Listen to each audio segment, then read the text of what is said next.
अस्सलाम वालेकुम। आज हमारे साथ एक बहुत खूबसूरत बड़े प्यारे शायर मोहम्मद रेहान बशीर मौजूद हैं, जो शायर भी हैं और अफसाना निगार भी हैं। मेरे लिए आज इंटरव्यू करना इसलिए भी मुश्किल होगा कि मैं एक ऐसे शख्स का इंटरव्यू कर रहा हूँ जो खुद आरजे हैं और इनसे ज़्यादा बेहतर मैं उम्मीद करता हूँ कि मैं नहीं बोल सकता, लेकिन फिर भी आज हम गुफ्तगू करेंगे रेहान साहब से, जो FM सुपर FM 90 बहावलनगर में कंपेयर के खिदमात सर अंजाम देते रहे हैं और इसके साथ ही शायरी करते रहे हैं। तालीम एजुकेशन के हवाले से अगर बात की जाए तो 2 मास्टर्स किए हुए हैं। अस्सलाम वालेकुम रेहान भाई। वालेकुम सलाम। कैसे हैं आप? ठीक जी हैं? अल्हम्दुलिल्लाह ठीक ठाक माशाल्लाह। अच्छा रेहान भाई, जैसे मैंने कहा कि आप कंपेयर रहे हैं, तो मुझे उम्मीद है कि मैं आपके तरह एक बेहतर इंटरव्यू तो नहीं कर सकूंगा, लेकिन फिर भी एक कोशिश करूंगा कि मैं एक अच्छे कंपेयर की तरह आपसे गुफ्तगू कर सकूं। रेहान भाई, थोड़ा सा इंट्रोडक्शन मैंने करवाया, अगर आप हमारे व्यूवर्स को थोड़ा इंट्रोडक्शन अपने मुतालिक करवा दें तो बेहतर होगा। जी बिल्कुल। मोहम्मद रेहान बशीर नाम है। चिश्तियाँ में अराजी रिकॉर्ड सेंटर वहाँ पे मुलाजमत कर रहा हूँ और FM रेडियो से ताल्लुक़ रहा 8-9 साल कंपेयरिंग की, और MA उर्दू, MA सहाफ़त, और इसके अलावा शायरी की किताब सन्नाटे का साथ 2013 में मंज़र आम पर आई। ठीक है, तो अभी आपने मुझे जो बताया कि आपने उर्दू और सहाफ़त जी, लेकिन उर्दू और सहाफ़त आप एजुकेशन बता रहे हैं, साथ में आप बता रहे हैं कि आप राजी सेंटर में। जी जी, तो ये कोई कम्बिनेशन कोई जुड़ नहीं रहा, कोई मज़ेदार सा होता यही है जी। ज़रूरी नहीं कि आपकी पसंद के का शोबा आपको मुयस्सर आ जाए। ये बड़ी खुशकिस्मती होती है कि अगर आपकी तबीयत के मुताबिक आपको कोई महकमा मिल जाता है या ज़ुमरारियाँ मिल जाती हैं तो ज़्यादा आसान होता है, लेकिन ज़ाहिर है रोज़गार ज़रूरी है ज़िंदगी करने के लिए, तो करना पड़ता है। बिल्कुल ऐसा है। तो फिर ये ज़रा वो तबीयत के ख़िलाफ़ नहीं है? बहुत मुश्किल होता है। जो भी मेरे मुझ जैसे दूसरे शायर अदीब हैं उनके लिए सरकारी मुलाजमत जो है और वहाँ के मसाइल मामलात जो हैं मुश्किल है, लेकिन फिर वही बात कि करना पड़ता है। आपने उर्दू और सहाफ़त दोनों MA किए, दोनों एक दूसरे से बहुत ज़्यादा दूर? जी, पहले मुझे सहाफ़त का शौक़ था। MSc mass communication open university से किया।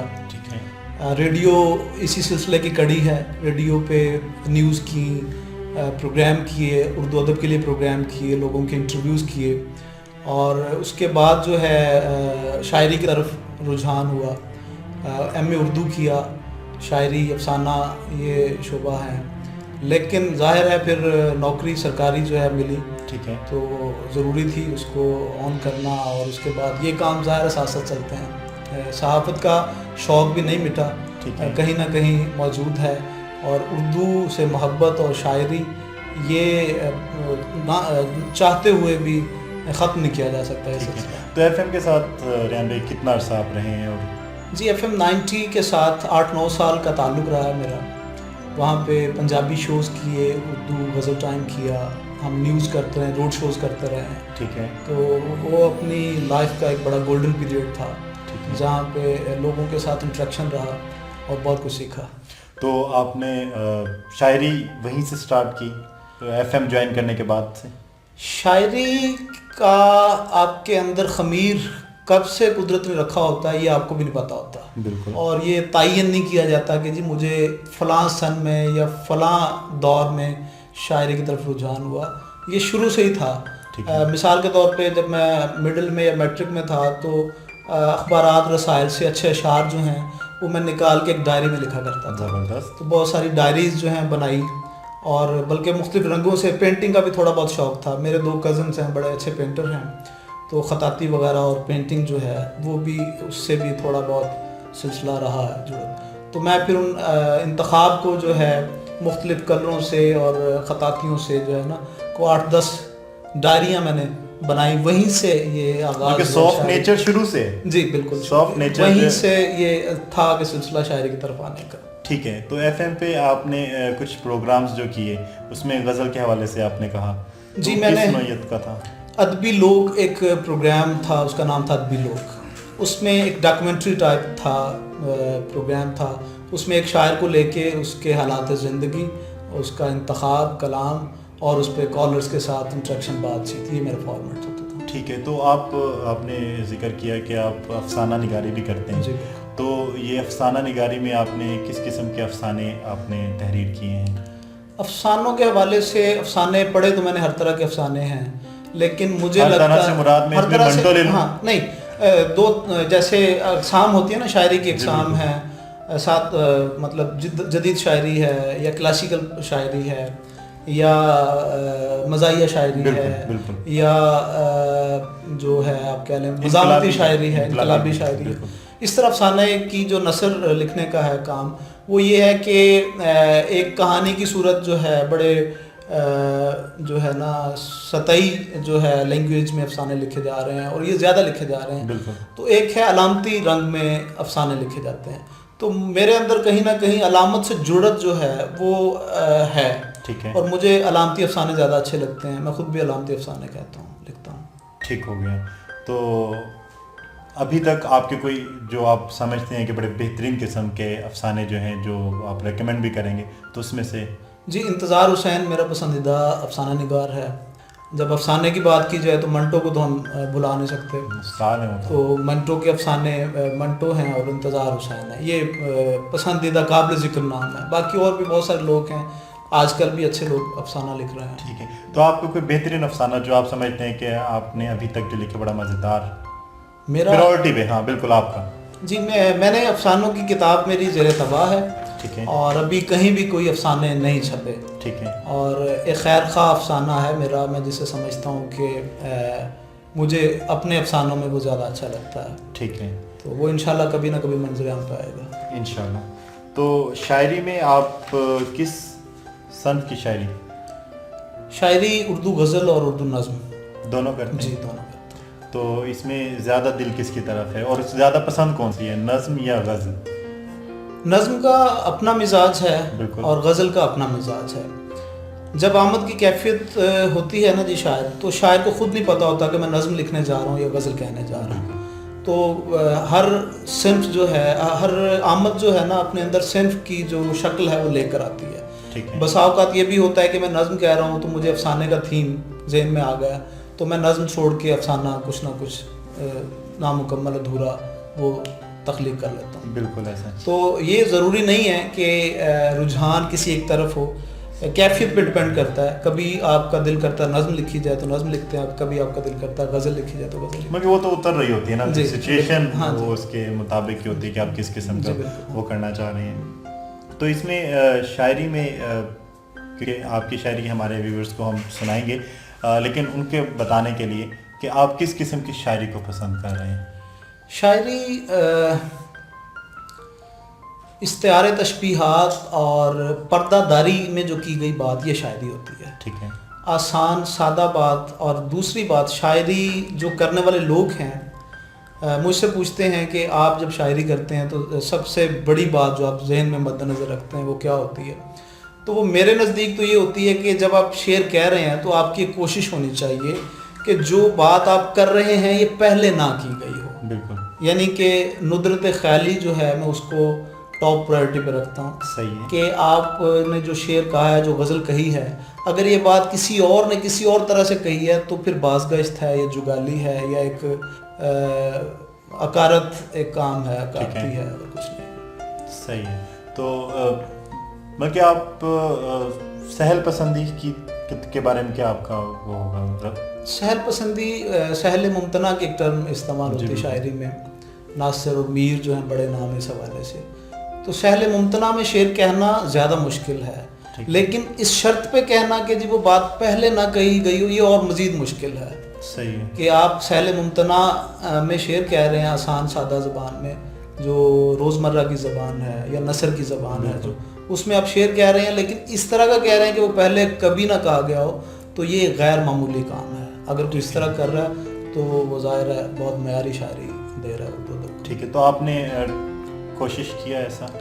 نہیں، دیکھیں جی، ظاہر ہے ہر بندہ اپنی شاعری پہ تو نہیں ہوتا، ہر بندہ شعر اپنے تئیں لکھتا ہے، کوشش کرتا ہے کہ وہ انتہائی کامیاب ہو، معیاری ہو. لیکن ظاہر ہے پڑھنے والے اور سننے والے جو ہے وہ اس بات کا فیصلہ کرتے ہیں کہ آپ کس حد تک نیا کچھ دے پائے ہیں. ٹھیک ہے. تو اس میں اگر शायरी और शोरा कराम के हवाले से ज़िक्र किया जाए तो आप क्लासिकल में किसको पहले पढ़ा, किस तरफ गए? फिर क्लासिकल शायरी में जैसे ज़ोक साहब का दौर है, गालिब साहब का दौर है, उसके बाद पाकिस्तान का। क्लासिकल शायरी में ज़ाहिर है गालिब बड़ा नाम है। हमारे असातिज़ा जो थे, जब उनसे रुजू किया तो उन्होंने 2-4 जो शोरा जिनको पढ़ने का मशवरा दिया, उसमें गालिब थे, मीर थे। और सबसे बड़ी बात जो नए लोग शायरी की तरफ आ रहे हैं उनके लिए कि नासिर काज़मी को सबसे पहले पढ़ना चाहिए। एक नए शेर कहने वाले को सबसे पहले नासिर काज़मी को पढ़ना चाहिए। और नासिर काज़मी की किताब पहली बारिश वो सबसे पहले पढ़नी चाहिए, क्योंकि ये आप रेकमेंड कर रहे हैं नए आने वाले शायर जो हमें रेकमेंड किया गया। ठीक है। कि उसकी वजह ये है कि वो आसान और एक ही बहर में, पहली बारिश एक ही बहर में पूरी किताब है। सही है। और उससे मीटर समझ में आता है। जब आप उसकी किरत करते हैं तो वो आसानी हो जाती नए लोगों को। ठीक है। ये नहीं कि आप पहले गालिब को पढ़ें या मीर को भी लोग आसान, मीर भी बहुत मुश्किल है, बहुत, बिल्कुल। तो मुश्किल से आप जब आसानी की तरफ आएंगे तो थोड़ा मुश्किल होगा। बिल्कुल ऐसा। आसानी से मुश्किल की तरफ जाते हैं तो ये आसान होता है आपके लिए। बिल्कुल ऐसा। तो शायरी कितना अरसा हो गया आपको? बल्कि अगर आपने जैसे बताया कि आपने उसके बाद उर्दू स्टार्ट की, लेकिन कितना अरसा हो गया कि आपने पहला शेर कहा? ये तो मुझे याद नहीं है, लेकिन मुझे लगता है कि कम बेश 10 साल हो गए हैं। 10 साल, जी। ठीक है। तो एक दहाई जी कंप्लीट हो गई। तो आपको याद है कि पहला शेर आपने किस किस्म का कहा या कौन सा कहा, या आपको याद हो अभी तक? नहीं, ये बिल्कुल मुझे याद नहीं। बिल्कुल याद नहीं। तो ऐसा कोई शेर जो आपको लगता है कि आपने अपने शायरी के अवाइल दौरों में कहा हो, कोई ऐसा शेर? बहुत सारे जो, ये मैं बहुत मुश्किल क्वेश्चन कर रहा हूं। नहीं, ये मुश्किल है, बिल्कुल मुश्किल है। असल में 2013 में मेरी पहली किताब आई सन्नाटे का साथ। ठीक है। तो ये किताब का मवाद वो था जो अवाइल उम्री की शायरी थी उससे हटकर था। ठीक है। तो उससे पहले जो लिखा, जैसे सारे शायर ऐसा लिखते हैं, और ये आर की बात या शर्म की बात नहीं है, उसमें बेवजन भी होता है कलाम और सतही भी होता है। ज़ाहिर आपको पता नहीं होता शायरी का। बिल्कुल। तो जो अवाइल उम्री में आप बात कर रहे हैं, याद रह जाने वाली, तो वो सारी जो तख्लीकात थी वो तल्फ हो चुकी, दरियाबुर्द हो और चुकी। वो हाँ वो जो है हिज़यान में जाके जो है ना, वो कहीं मुझे उसका कोई नहीं। मेरी सबसे पहले जो वही सन्नाटे का साथ, उसी से शेर याद है, उससे पहले मुझे कुछ याद नहीं। कोई एक शेर अगर आप उसका बता दें। सन्नाटे का साथ, उससे गज़ल के 3-4 शेर याद आ रहे हैं, तो अगर आप, मैं सुना देता हूँ। हुस्न आराइशों के चक्कर में, हुस्न आराइशों के चक्कर में, जिस्म दिल ख्वाहिशों के चक्कर में, और मैं बहुत कुर्बतों की जल्दी में, मैं बहुत कुर्बतों की जल्दी में, यार फरमाइशों के चक्कर में, दिल थरकती अदाओं की जद में, आँख पेमाइशों के चक्कर में, और मैं दुखों के गले दबाता हूँ उन अफजाइशों के चक्कर में। ज़बरदस्त। ये सन्नाटे के साथ से गज़ल जो मुझे याद है सुना दिया। बड़ा बेहतरीन। अच्छा, शायद पाकिस्तान में 1947 के बाद जो शायरी हुई, उसमें आपका कोई ऐसा जो आप समझते हो कि अगर मैं फ्री होता हूँ तो मैं चाहता हूँ कि मैं उसकी किताब को पढ़ लूँ, ऐसा कोई शायर? बिल्कुल, सभी लोग अच्छे हैं। किसी एक शायर को पसंदीदा या कह देना कि उसको पढ़ने की ख्वाहिश वैसे तो करना, तबीयत के हवाले से चेंज होता रहता है। सभी को पढ़ना पड़ता है, सभी को पढ़ते हैं। 1947 के बाद जो है नासिर काज़मी हैं, सागर सदीकी हैं, मोहसिन नकवी हैं, परवीन शाकिर है, अहमद फराज है। ठीक है। ये सभी लोग हैं, सभी आम हैं, सभी को ज़ाहिर है पढ़ना तबीयत के हवाले से जब, हाँ, जब तबीयत लगे कि यार नहीं मुझे अब जॉन को पढ़ना है तो फिर जॉन को पढ़ लेते हैं कोई किताब उठा के। जब लगता है कि यार नहीं अब गालिब की जो है शायरी से मज़ा लिया जाए, फिर गालिब को पढ़ लिया, तबीयत के हिसाब से होता है। ठीक है। तो जैसे आपने अपनी सॉफ्ट नेचर के हवाले से बताया या अपनी तबीयत के हवाले से हमें बताया, तो मैं आपसे इससे हट के थोड़ा सा सवाल पूछना चाहूँगा कि कोई ऐसी खूबसूरत सी आपकी याद हो, मतलब तबीयत डिपेंड करता है ना चीज़ों पे, कोई ऐसी आपकी खूबसूरत सी याद हो कि जैसे इस वक्त आपके चेहरे पर स्माइल है, आप कभी उसको याद करते हो तो आपके चेहरे पे वो स्माइल आ जाती हो ना, अकेले में बैठे हुए, तो ऐसी कोई हमसे शेयर करें आप? हाँ बिल्कुल, 2012 की बात है, 23 मार्च का दिन था और मेरी शादी हुई 30 मार्च को।